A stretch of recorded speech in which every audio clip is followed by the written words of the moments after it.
फटाफट देख रहे सारे दर्शकों का स्वागत है। मैं निर्मलजीत कौर ते देश दुनिया च की कुछ रहा खास मनोरंजन खेड जगत ते करांगे व्यापार दी गल। सब तो पहला नजर सूबाई खबरां ते। कल विसाखी मनाउण लई श्रद्धालुओं का जत्था पाकिस्तान लई रवाना होवेगा, पर उस तो पहला जत्थे दे 5 श्रद्धालुओं की कोरोना रिपोर्ट पॉजिटिव आ गई है। दस दईए कि पाकिस्तान जाने वाले 235 श्रद्धालुओं के सैंपल ले गए सन, जिन्हां विचों 99 श्रद्धालुओं की रिपोर्ट आउण ते 5 की रिपोर्ट पॉजिटिव आ गई है। बेरोजगार अध्यापकों वालों प्रदर्शन दौरान सीएम की रिहासत का घेराव करने की कोशिश ते पुलिस वालों अध्यापकों ते लाठीचार्ज किया गया। इस लाठीचार्ज तो बाद अध्यापकों वालों पुलिस की कार्रवाई का सख्त विरोध किया गया। इस तो बाद अध्यापकों वालों पाखड़ा नहर के पुल ते धरना लगा दिता गया, जिस विच 2 प्रदर्शनकारियों ने नहर च छाल मार दी। दोवें प्रदर्शनकारियों नूं समां रहिंदे बचा लिया गया ते पुलिस वालों महिलावां समेत सारे प्रदर्शनकारी नूं हिरासत च ले लिया गया। मोहाली विखे नैशनल लोक अदालत का आयोजन किया गया। जिला सैशन जज RS राय की अगवाई हेठ लगी इस अदालत विच घरेलू जमीनी विवाद के मामलों का निपटारा किया गया। किसान अंदोलन च हिस्सा लैण गए गढ़शंकर के नौजवान गुरजिंदर सिंह बहुत चावां नाल किसान अंदोलन विच शामिल होने लई ट्रैक्टर ते दिल्ली वाल रवाना होया सी, पर दस्सिया जांदा है कि करनाल वड़दियां ही उसकी ट्रैक्टर थल्ले आके दर्दनाक मौत हो गई। गुरजिंदर की मौत तो बाद उसकी मां अपने पुत्र की इस दर्दनाक मौत के दुख विच है ते इंसाफ की मांग कर रही है। अमृतसर विखे पुलिस वालों लॉ एंड ऑर्डर नूं सख्ती नाल लागू करवाउण दे चलदिआं स्पैशल नाके लगाए गए ने, चैकिंग की जा रही है। पुलिस वालों खंडवाला चौंक विखे भारी पुलिस फोर्स नाल नाकाबंदी करदिआं वाहनां की चैकिंग की गई ते लोकां नूं कोरोना प्रति जागरूक किया गया। बीते दिनी अदाकार सतीश कौल इस संसार नूं अलविदा आ गए सन, जिन्हां दा अज लुधियाना के मॉडल टाउन के शमशान घाट विच अंतिम संस्कार किया गया। इस मौके परिवारक मैंबर ते नजदीकी रिश्तेदार ही मौजूद रहे ते कोरोना हदायतां दी पालना की गई। खबर जलंधर तो है, जिथे मरीज की मौत तो बाद परिवार वालों हस्पताल च हंगामा किया गया। परिवार वालों डॉक्टरां ते मरीज का सही इलाज न करन दा दोष लगाया गया। इस दौरान परिवार ते डॉक्टर विचाले धक्का मुक्की भी हुई ते उधर मौके ते पहुंची पुलिस वालों मामला शांत करवाया गया। पंजाब विच लगातार वध रहे कोरोना मामलों नूं देखदे होए सरकार वालों नाइट करफ्यू लगाया गया अते इस दी सख्ती नाल पालना करन दी हदायत भी जारी की गई। उत्थे ही जलंधर विच जदों पुलिस मुलाजम ने नाइट करफ्यू दौरान कुछ नौजवानों नूं वापस घर नूं जाण नूं कहा तां उन्हां वालों SHO ते हमला कर दिता गया। हमले दौरान SHO जख्मी हो गया, जिसनूं हस्पताल विच भर्ती किया गया। उधर पुलिस अधिकारियों वालों हस्पताल पहुंच के SHO का हाल जानिया गया ते मुलजमां खिलाफ मामला दर्ज करके 2 नौजवानों नूं गिरफ्तार कर लिया गया ते बाकियां नूं भी जल्द काबू करन दी गल आखी गई है। बटाला दी जैलकर मार्केट च उस समय अफरा तफरी का माहौल बन गया जदों किताबां की दुकान च अचानक अग लग गई।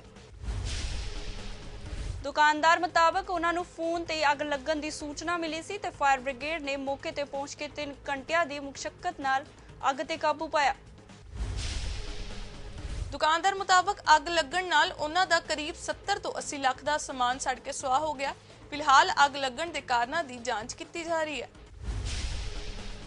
संगरूर च 2 पिंडां दे खेतां च अचानक अग लग गई, जिस कारण किसानां दी 100 एकड़ के करीब फसल सड़ के सुआह हो गई। दस्सिया जा रहा है कि फायर ब्रिगेड 2 घंटे बाद मौके ते पहुंची ते लोकां वालों मशक्कत नाल अग ते काबू पाया गया। देर रात लखा सिधाना के भरा गुरदीप सिंह नूं जख्मी हालत च बठिंडा के सरकारी हस्पताल भर्ती करवाया गया। पिंड वासियों मुताबिक दिल्ली पुलिस ने जबरी लखे के भरा नूं पटियाला तो चुक के उस नाल कुटमार की है। लखा सिधाना ने पंजाब सरकार ते निशाने साधे ते मांग की कि इस मामले च जल्द तो जल्द सख्त कार्रवाई होवे। बागा पुराना च CIA हौलदार वजों ड्यूटी निभा रहे मुलाजम दे भेदभरे हालातां विच गोली लगी है। मुलाजम वजों तैनात गुलाब सिंह ने अपने ही रिवॉल्वर नाल गोली लगन की सूचना मिली है। गोली लगन नाल मुलाजम गंभीर रूप से जख्मी हो गया, जिसनूं इलाज लई हस्पताल विच भर्ती करवाया गया। ਜਿਸ ਤੋਂ ਬਾਅਦ ਉਸ ਦੀ ਹਾਲਤ ਦੇਖਦੇ ਹੋਏ ਉਸ ਨੂੰ ਲੁਧਿਆਣਾ ਦੇ ਡੀਐਮਸੀ ਵਿੱਚ ਰੈਫਰ ਕੀਤਾ ਗਿਆ। ਉਧਰ ਪਟਿਆਲਾ ਵਿੱਚ ਜ਼ਮੀਨੀ ਵਿਵਾਦ ਨੂੰ ਲੈ ਕੇ ਗੋਲੀ ਚੱਲਣ ਦਾ ਮਾਮਲਾ ਸਾਹਮਣੇ ਆਇਆ ਹੈ। ਇਥੋਂ ਦੇ ਕਸਬਾ ਬਹਾਦਰਗੜ੍ਹ ਵਿਖੇ ਜ਼ਮੀਨੀ ਵਿਵਾਦ ਦੇ ਚੱਲਦਿਆਂ ਗੋਲੀਆਂ ਚੱਲੀਆਂ, ਜਿਸ ਵਿੱਚ ਇੱਕ ਵਿਅਕਤੀ ਅਤੇ ਇੱਕ ਮਹਿਲਾ ਜ਼ਖਮੀ ਹੋ ਗਈ। ਜ਼ਖਮੀਆਂ ਦਾ ਰਜਿੰਦਰਾ ਹਸਪਤਾਲ ਵਿੱਚ ਇਲਾਜ ਜਾਰੀ ਹੈ। ਉਧਰ ਪੁਲਿਸ ਵੱਲੋਂ ਮਾਮਲਾ ਦਰਜ ਕਰ ਲਿਆ ਗਿਆ ਹੈ। ਖਬਰ ਡੇਰਾਬੱਸੀ ਨਾਲ ਲੱਗਦੇ ਪਿੰਡ ਮੀਰਪੁਰ ਇੱਕ ਘਰ ਦੀ ਛੱਤ ਕੱਚੀ ਹੋਣ ਕਾਰਨ ਅਚਾਨਕ ਡਿੱਗ ਗਈ, ਜਿਸ ਕਾਰਨ ਪਰਿਵਾਰ ਦੇ 5 ਮੈਂਬਰ ਜ਼ਖਮੀ ਹੋ ਗਏ, ਜਿਨ੍ਹਾਂ ਨੂੰ ਹਸਪਤਾਲ ਦਾਖਲ ਕਰਵਾਇਆ ਗਿਆ। ਜਿਸ ਦੌਰਾਨ 10 ਸਾਲਾ ਬੱਚੇ ਨੇ ਦਮ ਤੋੜ ਦਿੱਤਾ, ਜਦਕਿ ਪਰਿਵਾਰ ਦੇ 3 ਮੈਂਬਰਾਂ ਦਾ ਚੰਡੀਗੜ੍ਹ ਦੇ ਸੈਕਟਰ 32 ਦੇ ਹਸਪਤਾਲ ਵਿੱਚ ਇਲਾਜ ਚੱਲ ਰਿਹਾ ਹੈ। ਦੱਸਿਆ ਜਾ ਰਿਹਾ ਹੈ ਕਿ ਛੱਤ ਲੱਕੜ ਦੇ ਗਾਰਡਰ ਦੇ ਬਾਲੀਆਂ ਨਾਲ ਬਣੀ ਹੋਈ ਤੇ ਲੱਕੜ ਦਾ ਗਾਰਡਰ ਟੁੱਟਣ ਨਾਲ ਇਹ ਹਾਦਸਾ ਵਾਪਰਿਆ। ਉਧਰ ਪਰਿਵਾਰ ਦਾ ਕਹਿਣਾ ਹੈ ਕਿ ਡਾਕਟਰਾਂ ਵੱਲੋਂ ਬੱਚੇ ਦੀ ਸਹੀ ਇਲਾਜ ਨਹੀਂ ਕੀਤਾ ਗਿਆ, ਜਿਸ ਕਾਰਨ ਬੱਚੇ ਨੇ ਇਲਾਜ ਦੌਰਾਨ ਦਮ ਤੋੜ ਦਿੱਤਾ। ਲੁਧਿਆਣਾ ਵਿਖੇ ਅਕਾਲੀ ਦਲ ਦੇ ਸੀਨੀਅਰ ਨੇਤਾ ਦਲਜੀਤ ਚੀਮਾ ਪਹੁੰਚੇ, ਜਿੱਥੇ ਉਹਨਾਂ ਜੀਐਨਈ ਕਾਲਜ ਵਿੱਚ ਪਾਰਟੀ ਵਰਕਰਾਂ ਨਾਲ ਮੁਲਾਕਾਤ ਕੀਤੀ। ਉਹਨਾਂ ਇਸ ਦੌਰਾਨ ਸੂਬੇ ਵਿੱਚ ਹੋਣ ਵਾਲੀਆਂ ਵਿਧਾਨ ਸਭਾ ਚੋਣਾਂ ਸੰਬੰਧੀ ਵਿਚਾਰ ਚਰਚਾ ਕੀਤੀ। ਇਸ ਦੇ ਨਾਲ ਹੀ ਉਹਨਾਂ ਕਾਂਗਰਸੀ ਵਿਧਾਇਕ ਕੁਲਬੀਰ ਜ਼ੀਰਾ ਡਰੱਗ ਮਾਮਲੇ ਤੇ ਨਿਸ਼ਾਨੇ ਸਾਧੇ ਤੇ ਕਿਹਾ ਸੁਨੀਲ ਜਾਖੜ ਨੂੰ ਇਸ ਤੇ ਕੋਈ ਐਕਸ਼ਨ ਲੈਣਾ ਚਾਹੀਦਾ ਹੈ। ਜਲੰਧਰ 'ਚ ਚੱਲ ਰਹੇ ਨਜਾਇਜ਼ ਹੁੱਕਾ ਬਾਰ 'ਚ ਮੁਹੱਲੇ ਦੇ ਲੋਕਾਂ ਵੱਲੋਂ ਬੰਦ ਕਰਵਾਇਆ ਗਿਆ। ਲੋਕਾਂ ਦਾ ਇਲਜ਼ਾਮ ਹੈ ਕਿ ਹੁੱਕਾ ਬਾਰ 'ਚ ਨਾਬਾਲਗ ਆਉਂਦੇ ਨੇ। ਇਸ ਦੇ ਚੱਲਦਿਆਂ ਹੁੱਕਾ ਬਾਰ ਦੇ ਮਾਲਕ ਤੇ ਲੋਕਾਂ ਵਿਚਾਲੇ ਲੜਾਈ ਹੋ ਗਈ। ਸਭ ਤੋਂ ਬਾਅਦ ਪੁਲਿਸ ਦੇ ਆਉਣ ਤੋਂ ਪਹਿਲਾਂ ਹੀ ਮਾਲਿਕ ਮੌਕੇ ਤੋਂ ਖਿਸਕ ਗਿਆ। ਖੇਤੀ ਕਾਨੂੰਨਾਂ ਖਿਲਾਫ ਕਿਸਾਨਾਂ ਦੀ ਜੰਗ ਜਾਰੀ ਹੈ, ਜਿਸ ਦੇ ਚੱਲਦਿਆਂ ਕਿਸਾਨਾਂ ਵੱਲੋਂ 24 ਘੰਟੇ ਕੇਐਮਪੀ ਹਾਈਵੇ ਜਾਮ ਰੱਖਿਆ ਗਿਆ। ਦੱਸ ਦਈਏ ਕਿ 13 ਅਪ੍ਰੈਲ ਨੂੰ ਕਿਸਾਨ ਸਰਹੱਦਾਂ ਤੇ ਵਿਸਾਖੀ ਮਨਾਉਣਗੇ ਤੇ 14 ਨੂੰ ਸੰਵਿਧਾਨ ਬਚਾਓ ਦਿਵਸ ਮਨਾਇਆ ਜਾਵੇਗਾ। ਹੁਣ ਇੱਕ ਨਜ਼ਰ ਰਾਸ਼ਟਰੀ ਖਬਰਾਂ ਤੇ। ਤਿੰਨੋਂ ਖੇਤੀ ਕਾਨੂੰਨਾਂ ਨੂੰ ਲੈ ਕੇ ਕੇਂਦਰੀ ਖੇਤੀਬਾੜੀ ਮੰਤਰੀ ਨਰਿੰਦਰ ਸਿੰਘ ਤੋਮਰ ਨੇ ਕਿਸਾਨਾਂ ਸਾਹਮਣੇ ਗੱਲਬਾਤ ਦਾ ਪ੍ਰਸਤਾਵ ਰੱਖਿਆ ਹੈ। ਤੋਮਰ ਨੇ ਕਿਹਾ ਕਿ ਜੋ ਕਿਸਾਨ ਜਥੇਬੰਦੀਆਂ ਇਹਨਾਂ ਕਾਨੂੰਨਾਂ ਦਾ ਵਿਰੋਧ ਕਰ ਰਹੀਆਂ ਨੇ, ਉਹਨਾਂ ਨਾਲ ਸਰਕਾਰ ਗੱਲਬਾਤ ਲਈ ਤਿਆਰ ਹੈ। ਉਹਨਾਂ ਕਿਹਾ ਕਿ ਕਿਸਾਨ ਜਥੇਬੰਦੀਆਂ ਨੂੰ ਕੋਰੋਨਾ ਨੂੰ ਦੇਖਦੇ ਹੋਏ ਅੰਦੋਲਨ ਨੂੰ ਖਤਮ ਕਰ ਦੇਣਾ ਚਾਹੀਦਾ ਹੈ।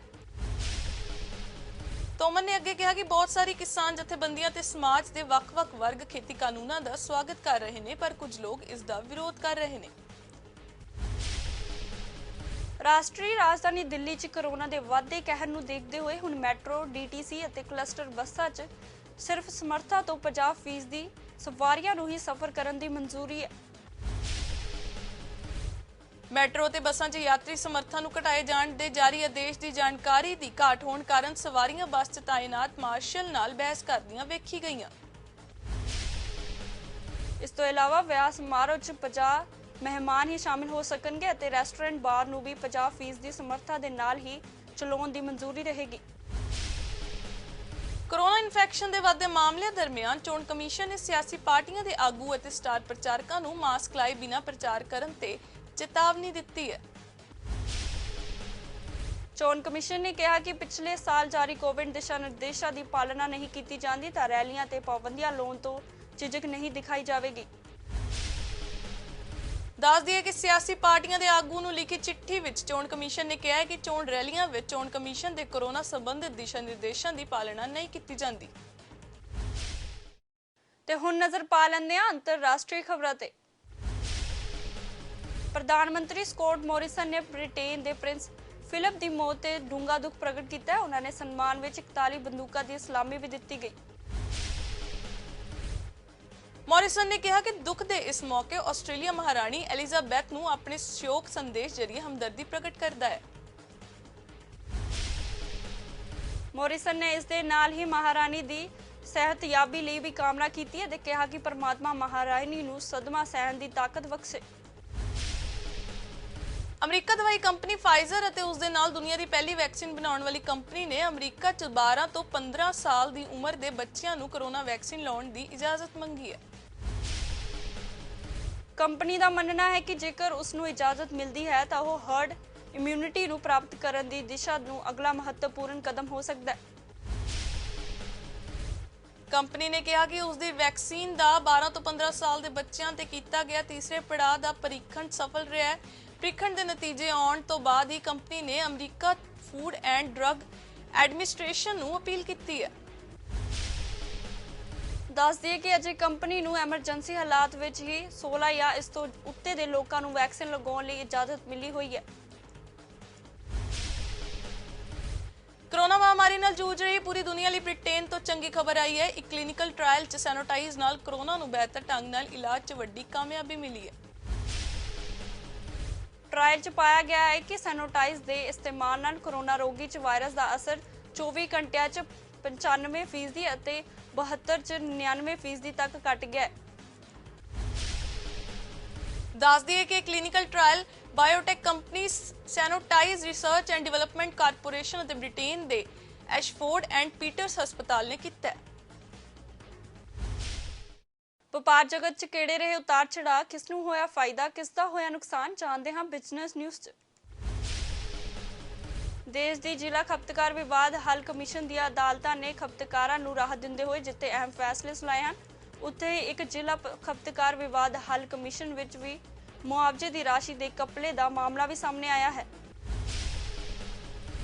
ਬੈਂਗਲੁਰੂ ਦੇ ਕੰਜ਼ਿਊਮਰ ਕੋਰਟ ਨੇ ਸਕਿਨ ਕੇਅਰ ਕਲੀਨਿਕ ਮਾਲਕ ਨੂੰ ਇੱਕ ਔਰਤ ਦੀ ਸ਼ਿਕਾਇਤ ਤੇ 10,000 ਰੁਪਏ ਮੁਆਵਜ਼ਾ ਦੇਣ ਦੇ ਆਦੇਸ਼ ਦਿੱਤੇ ਨੇ।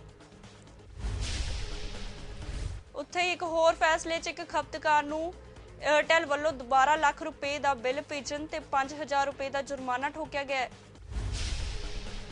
ਉੱਤਰਾਖੰਡ 'ਚ ਇੱਕ ਖਪਤਕਾਰ ਨੂੰ ਸਮੇਂ ਸਿਰ ਮੁਆਵਜ਼ਾ ਨਾ ਮਿਲਣ ਤੇ ਜ਼ਿਲ੍ਹਾ ਕੰਜ਼ਿਊਮਰ ਕੋਰਟ ਨੇ ਖਪਤਕਾਰ ਤੋਂ ਮਾਫੀ ਮੰਗੀ ਹੈ।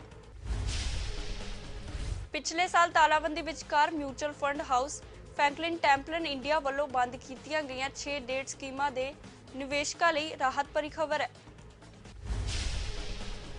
ਨਿਵੇਸ਼ਕਾਂ ਨੂੰ ਅਗਲੇ ਹਫ਼ਤੇ 2,962 ਕਰੋੜ ਰੁਪਏ ਦੀ ਅਦਾਇਗੀ ਹੋਣ ਜਾ ਰਹੀ ਹੈ। ਫਰੈਂਕਲਿਨ ਟੈਂਪਲਨ ਮਿਊਚੁਅਲ ਫੰਡ ਦੇ ਗ੍ਰਾਹਕ ਸੇਵਾ ਦੇ ਮੁਖੀ ਸਵਾਮੀਨਾਥਨ ਨੇ 10 ਅਪ੍ਰੈਲ ਨੂੰ ਡਿਸਟ੍ਰੀਬਿਊਟਰਾਂ ਨੂੰ ਭੇਜੇ ਪੱਤਰ ਵਿੱਚ ਇਹ ਜਾਣਕਾਰੀ ਦਿੱਤੀ ਹੈ। ਅਪ੍ਰੈਲ ਦੇ ਮਹੀਨੇ 'ਚ ਬੈਂਕ ਵੱਖ-ਵੱਖ ਸਥਾਨਾਂ ਤੇ ਆਪਣੇ ਸਥਾਨਕ ਤਿਉਹਾਰਾਂ ਕਾਰਨ ਬੰਦ ਰਹਿਣ ਵਾਲੇ ਨੇ। ਇਸ ਮਹੀਨੇ ਕੁੱਲ 9 ਦਿਨ ਬੈਂਕ ਬੰਦ ਰਹਿਣ ਵਾਲੇ ਨੇ। ਇਨ੍ਹਾਂ ਵਿੱਚੋਂ 6 ਦਿਨ ਤਾਂ ਇਸ ਹਫ਼ਤੇ ਦੀਆਂ ਛੁੱਟੀਆਂ ਆ ਰਹੀਆਂ ਹਨ। ਅਜਿਹੀ ਸਥਿਤੀ ਵਿੱਚ ਤੁਹਾਨੂੰ RBI ਬੈਂਕ ਛੁੱਟੀਆਂ ਦੀ ਸੂਚੀ ਅਨੁਸਾਰ ਆਪਣੇ ਬੈਂਕਾਂ ਨਾਲ ਜੁੜੇ ਕੰਮ ਦਾ ਪ੍ਰਬੰਧ ਕਰਨਾ ਪਵੇਗਾ। ਜੇ ਤੁਸੀਂ ਸੋਮਵਾਰ ਤੱਕ ਬੈਂਕ ਦੇ ਬਕਾਇਆ ਕੰਮ ਦਾ ਨਿਪਟਾਰਾ ਕਰਦੇ ਹੋ ਤਾਂ ਇਹ ਤੁਹਾਡੇ ਲਈ ਵਧੀਆ ਹੋਵੇਗਾ, ਨਹੀਂ ਤਾਂ ਤੁਹਾਨੂੰ ਲੰਬੇ ਸਮੇਂ ਲਈ ਇੰਤਜ਼ਾਰ ਕਰਨਾ ਪੈ ਸਕਦਾ ਹੈ। ਹੁਣ ਇੱਕ ਨਜ਼ਰ ਬਾਲੀਵੁੱਡ ਗੱਪਸ਼ਪ ਦੇ ਵੱਲ। ਪੰਜਾਬੀ ਗਾਇਕ ਅਫਸਾਨਾ ਖਾਨ ਅਤੇ ਉਹਨਾਂ ਦੇ ਮੰਗੇਤਰ ਸਾਜ ਨੇ ਇੱਕ ਦੂਜੇ ਨੂੰ ਡੈਡੀਕੇਟ ਕਰਦੇ ਹੋਏ ਸੇਮ ਟੈਟੂ ਕਰਵਾਇਆ ਹੈ ਅਤੇ ਦੋਵਾਂ ਨੇ ਆਪਣੀ ਬਾਂਹ ਤੇ ਬਲੈਸਡ ਲਿਖਵਾਇਆ ਹੈ। ਇਸ ਟੈਟੂ ਸੈਸ਼ਨ ਦੀਆਂ ਤਸਵੀਰਾਂ ਤੇ ਵੀਡੀਓਜ਼ ਅਫਸਾਨਾ ਨੇ ਆਪਣੇ ਇੰਸਟਾਗ੍ਰਾਮ ਅਕਾਊਂਟ ਤੇ ਸਾਂਝੀਆਂ ਕੀਤੀਆਂ ਨੇ। ਦੱਸ ਦੇ ਕਿ ਅਫਸਾਨਾ ਵੱਲੋਂ ਸਾਂਝੀਆਂ ਕੀਤੀਆਂ ਤਸਵੀਰਾਂ ਨੂੰ ਲੋਕ ਖੂਬ ਪਸੰਦ ਕਰ ਰਹੇ ਹਨ। ਕੋਰੋਨਾ ਵਾਇਰਸ ਦੇ ਵੱਧਦੇ ਮਾਮਲਿਆਂ ਦੌਰਾਨ ਅਦਾਕਾਰ ਵਿਵੇਕ ਓਬਰਾਏ ਨੇ ਵੀ ਕੋਰੋਨਾ ਦੀ ਪਹਿਲੀ ਖੁਰਾਕ ਲੈ ਲਈ। ਅਦਾਕਾਰ ਨੇ ਇਸ ਦੀ ਜਾਣਕਾਰੀ ਆਪਣੇ ਸੋਸ਼ਲ ਮੀਡੀਆ ਅਕਾਊਂਟ ਤੇ ਇੱਕ ਵੀਡੀਓ ਸਾਂਝੀ ਕਰਕੇ ਦਿੱਤੀ ਹੈ। ਅਦਾਕਾਰ ਵੀ ਇਹ ਵੀਡੀਓ ਇੰਟਰਨੈਟ ਤੇ ਖੂਬ ਵਾਇਰਲ ਹੋ ਰਹੀ ਹੈ ਤੇ ਪ੍ਰਸ਼ੰਸਕ ਕਮੈਂਟ ਕਰਕੇ ਇਸ ਤੇ ਆਪਣੀ ਪ੍ਰਤੀਕਿਰਿਆ ਦੇ ਰਹੇ ਨੇ। ਪੰਜਾਬੀ ਗਾਇਕ ਰਣਜੀਤ ਬਾਵਾ ਨੇ ਸੋਸ਼ਲ ਮੀਡੀਆ ਤੇ ਇੱਕ ਪੋਸਟ ਜ਼ਰੀਏ ਆਪਣੀ ਆਗਾਮੀ ਐਲਬਮ ਲਾਊਡ ਦਾ ਐਲਾਨ ਕੀਤਾ ਹੈ। ਇਸ ਐਲਾਨ ਤੋਂ ਬਾਅਦ ਰਣਜੀਤ ਬਾਵਾ ਦੇ ਪ੍ਰਸ਼ੰਸਕ ਉਹਨਾਂ ਦੀ ਇਸ ਪੋਸਟ ਤੇ ਰੱਜ ਕੇ ਕਮੈਂਟਸ ਕਰ ਰਹੇ ਨੇ। ਦੱਸਣਯੋਗ ਹੈ ਕਿ ਇਸ ਐਲਬਮ ਨੂੰ 뮤직 ਦੇਸੀ ਕਰੂ ਨੇ ਦਿੱਤਾ ਹੈ ਅਤੇ ਐਲਬਮ ਸਪੀਡ ਰੈਕਰਡਸ ਦੇ ਬੈਨਰ ਹੇਠ ਰਿਲੀਜ਼ ਹੋਵੇਗੀ। ਇਸ ਐਲਬਮ 'ਚ ਬੋਲ ਨਰਿੰਦਰ ਬਾਠ, ਅਮਰਿੰਦਰ ਮਾਨ, ਬੰਟੀ ਬੈਂਸ, ਰੋਨੀ ਅਜਨਾਲੀ ਤੇ ਗਿਲ ਮਛਰਾਈ ਵੱਲੋਂ ਲਿਖੇ ਗਏ ਨੇ। ਤੇ ਹੁਣ ਰੁਕ ਕਰਦੇ ਹਾਂ ਖੇਡ ਦੇ ਮੈਦਾਨ ਵੱਲ।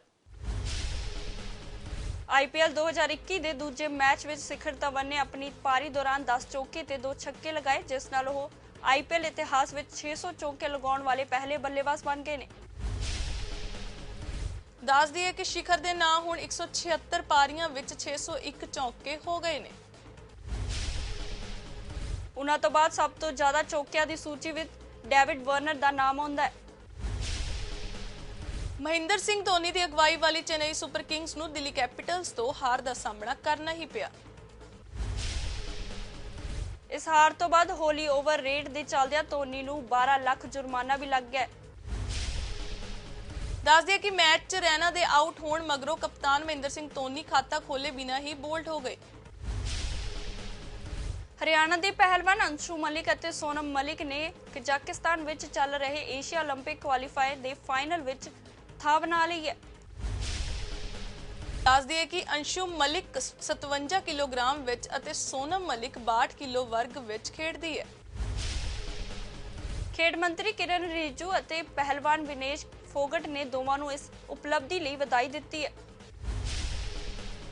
ਦੱਸ ਦਈਏ ਕਿ ਸੋਨਮ ਸੋਨੀਪਤ ਦੀ ਹੈ ਜਦੋਂ ਕਿ ਅੰਸ਼ੂ ਮਲਿਕ ਜੀਂਦ ਦੀ ਰਹਿਣ ਵਾਲੀ ਹੈ। ਫਟਾਫਟ 100 ਚ ਬਸ ਇੰਨਾ ਹੀ। ਮੈਨੂੰ ਦਿਓ ਇਜਾਜ਼ਤ। ਧੰਨਵਾਦ।